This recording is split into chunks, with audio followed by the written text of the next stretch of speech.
वचन या मी याला महायुती म्हणणार नाही बरं का, या कडबोळ्यांना केली होती.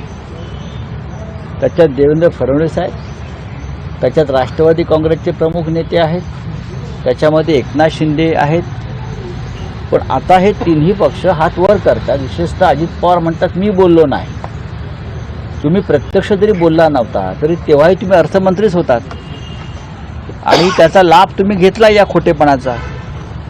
त्याच्यामुळे तुम्हाला ह्याच्यावरती एक भूमिका घ्यावी लागेल. लाडक्या बहिणींना तुम्ही 2100 रुपये देणार होता, ती घोषणा आहेच तुमची कागदावर. आज तुम्ही 500 रुपयापर्यंत आलात. उद्या तुम्ही 1.25 रुपये का 11.25 रुपये द्यालो फुलना फुलाची पाकळी म्हणून.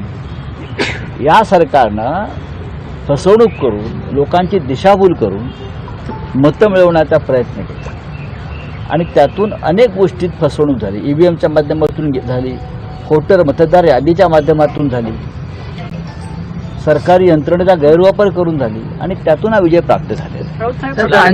एलिव्हेटेड प्रकल्प आहे आणि टनेल प्रोजेक्टला सुप्रीम कोर्टाने सार्वजनिक हिताचं कारण देत ब्रेक दिलेला आहे. सार्वजनिक हितापेक्षाही प्रचंड भ्रष्टाचार.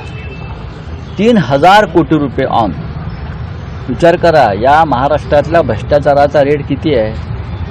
तर एका प्रोजेक्टमध्ये संबंधित सरकार किंवा संबंधित खात्याचे मंत्री हे 3000 कोटी रुपये जास्त घेणार.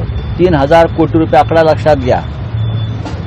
3000 रुपये नाहीत किंवा 300 रुपये नाहीत किंवा 3 लाख रुपये नाहीत. 3000 कोटी रुपये एका प्रोजेक्टमध्ये